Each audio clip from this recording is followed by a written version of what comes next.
this is actually a perfect time to ask the question, does a series run out of steam? When is it time to pull the plug on a series, or is it even something that needs to be considered? Just maybe take a hiatus and then come back later.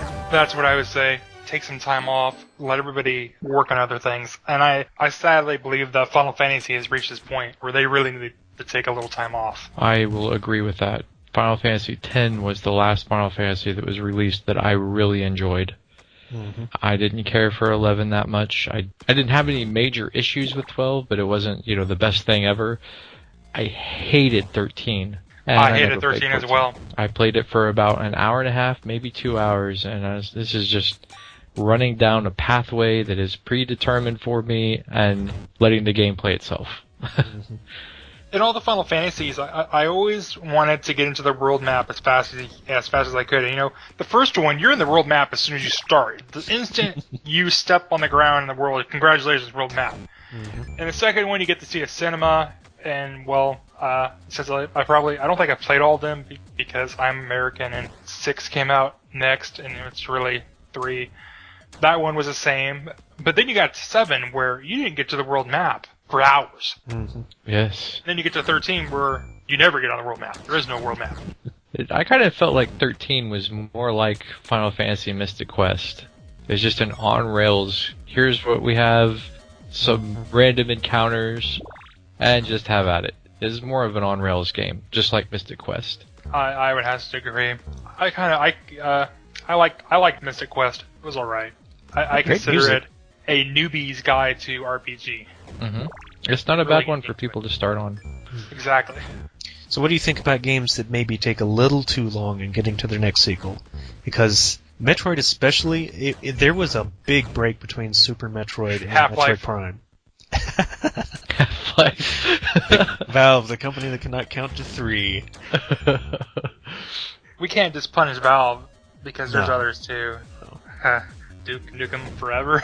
That was actually something yeah. And then there's games that maybe come out a little too fast. I think Call of Duty, as popular as it is, and despite the fact it seems to be setting world records in sales every time they release, they may be shooting themselves in the foot with oversaturation by coming out every year. Mm-hmm. And Zynga can be punished for this as well, was their Vil stuff coming out every other hour. And they're still talking about new launches of this, that, and the other. But oddly enough, according to the Wikipedia, they only have, including their entire collection of games, only have about 17 games. That's a lot less than I thought they had. Oh, that's a lot less than I thought they had. But you also have to remember how many other companies are working with them in their partnering program, which is part of the reason why they made the statement they did about Steam, is their partnering program. They're trying to draw in all of the casual game market, which is funny because EA is a very big part of that, and they're not really having a good get-together there. My major issue with the Zynga games is it's not that they spam a new game every 6 months or so. It's that when they release the game, they spam expansions to it. It's just a level that they couldn't possibly keep the games running correctly. It becomes a bug-ridden nightmare for every single game. I remember when Frontierville? I remember when Frontierville first came out. That was a mess for months. This was during the time where I was playing it for way more than I should have been. Yeah, I can admit that Zynga had hold of me at one point. I was playing Mafia Wars, Farmville, Frontierville, Petville, Cafe World.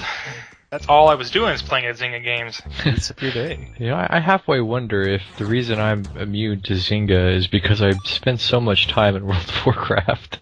It may be a saving grace, but at the same time, they may be doing to you the exact same thing. I might just be a fool because I played a bunch of World of Warcraft too. Maybe I'm just really good at getting caught up in these games where it's infinite. There's never ending. Well, that's a lot of what it is. MMOs and social gaming, they try to find ways of hooking you, and a lot of it is by the momentary rewards, but then you have to work longer the next time for the next reward. And as long as the game has a means of making it worth your while, you will go through the work to make it happen.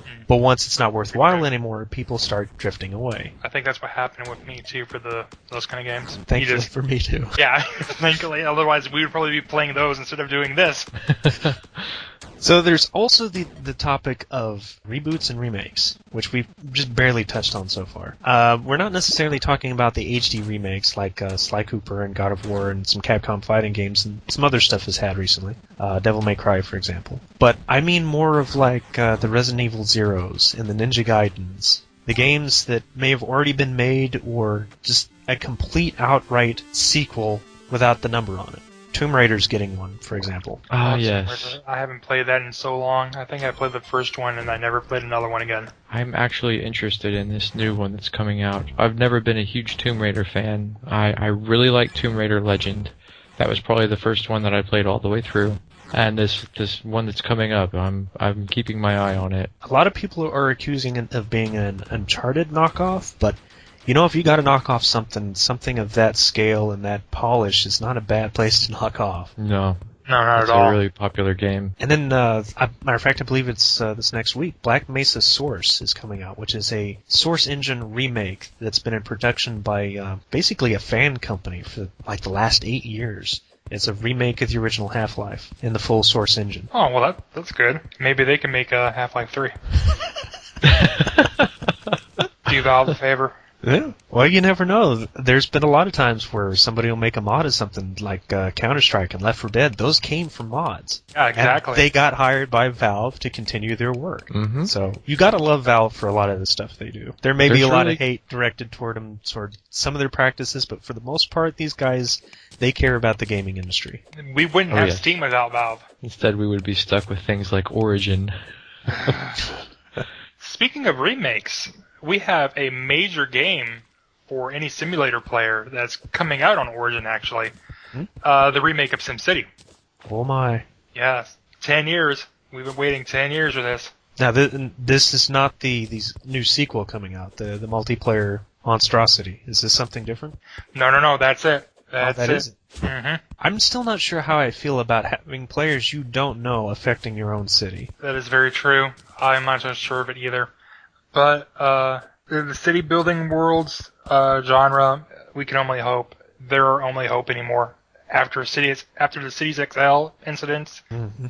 yeah. I was really hopeful for that series too. I actually played it when it got going, and they were too ahead of themselves. They were trying to go too fast, and they died because of it. It's a monstrous undertaking when you consider even just how much computer processing power it has to take to run all of that. It doesn't seem like a lot when you've got a bunch of square buildings on the landform. You think just about any graphics card can handle that. But there's so much mathematics going in behind every little thing that's happening. Yes. Usually, the simulation games are more taxing than any of the other genres. Mm-hmm. Maybe except Civilizations. But that's only because, well, up until more recently, it was always a turn-based. So it didn't really have to tax a whole lot. Everything could be done in a slower motion. Very true. They're up to 5, speaking of which, aren't they? Yes, they are. And they have an expansion on number 5, too. Everybody gets their sequels. Yep. And yes, Edna, we're up to Disgaea 4 now. I know you'd get angry if I didn't mention that. That's out not too long. And I wouldn't be too surprised if it continues going. I know they're not selling quite as well as 1 and 2 did, but I don't know. It doesn't seem like a whole lot's coming out in Nipponichi these days. Because I remember back in the PS2, when they first hit their major stride, they had Phantom Brave coming out, they had Makai Kingdom coming out. They had a lot of very similar games, and maybe that's what happened. They oversaturated themselves. That's possible. I was actually thinking that. I mean, I love Final Fantasy Tactics, and this Gaia was kind of the first strategy game of that style that really brought back what made Final Fantasy Tactics great for me. And this Gaia 2 was more of the same. And that's probably why this guy is up there on probably my top 10 list of greatest games of all time. So I'm glad to see him succeeding, even if I haven't played any of them since 2, because they're all on a system I don't know. I think I said this in our first podcast, but I have the first 3. I've not really given it as much playtime as I should. It's kind of a time sink of a game. Well, I have a tendency to buy games when they go on a really nice sale. Oh. And I picked up Disgaea 3 for only $15 when it was still selling in most places for $40. So it was still fairly new, and I don't know if they had mispriced it, but I picked it up for $15. Heck, I might have done the same thing. Mm-hmm. I know this is completely off topic, but it's an anecdote I think should be shared. Long time ago, the Sega Saturn was dead. It was pretty much off store shelves everywhere. They weren't making any more games for it anymore. And the local Walmart were selling off what was left of the titles for a long while. And apparently they had one they just could not sell, called Guardian Heroes. And so they were trying to sell it for $5. And I almost picked it up. I did not have a Sega Saturn. I didn't even know where to begin to get one anymore, because this was quite a few years ago. And I gave it up. And there for a very long time during the Internet age, Guardian Heroes was one of the most sought-after games there was. It was not uncommon at all to find one for $70 with or without the box. And simply on that alone, I regret not getting it back then. But late 90s, maybe early 2000s, I picked a brand new, still in the box Sega Saturn with all of the free games that came with it at the time. And it was maybe 6 years after that Mike here actually found a copy of Guardian Heroes and gifted that to me for my Christmas, if I remember right. Yes, it was Christmas. I don't believe you ever told me the price, and maybe it's best that you shouldn't, just in case it was still $70. Well, it wasn't $70 or $80, so it was cheaper than that. There's one of my famous anecdotal stories of games I regret not buying. And so now we should get back on the topic. So we were on actual remakes, such as Tomb Raider, and I had already mentioned Powered Up and Maverick Hunter X. You mentioned earlier Bionic Commando Rearmed, but I don't think anybody mentioned the second one, Rearmed 2. I completely forgot about that. Now, I didn't actually get that, but I did get the original Rearmed, and I loved that game. I don't know why I never got the second one. I guess I just forgot about it or something. But I do remember that there was a second one. I just never picked it up. That may be the first and only situation, at least I know of, where a remake got a direct sequel. Mm-hmm. It's the only one I can think of. Although you could throw in things like Soul Silver and Heart Gold, the two Pokemon games. Those were remakes as well. They had updated graphics, but I believe the gameplay was largely the same. But when you consider the originals were the old Game Boy, they could use a little bit of a graphics overhaul. Yeah, those were the Gold and Silver was the second Game Boy Pokemon series released. Mm-hmm. So that was quite a long time ago. And they were still good games for their time. Mm-hmm. They held up. So what do you guys think about games that sequel bait? Probably the most notorious of all time was Soul Reaver, who left such an open ending that people actually were questioning where the rest of the game was. This is not the only incident, but it was probably the biggest in gaming history.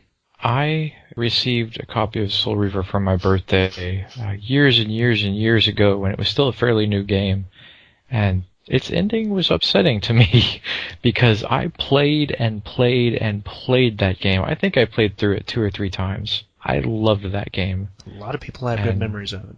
Yeah. Now, they did finish up the story later on in a different game, but it was left very open at the end of that one. I wasn't a big fan of it. I think that each game... See, my thought on it is that each game should have a story that can stand out on its own. It doesn't have to be an own game that can't have a sequel. I mean, there can be a sequel. Each story needs to be set in its own. That's my opinion on it, because when you get to the end and then it ends that way, you don't really feel satisfied. It's not a satisfying experience, and I think it damages a person's overall viewpoint of the game.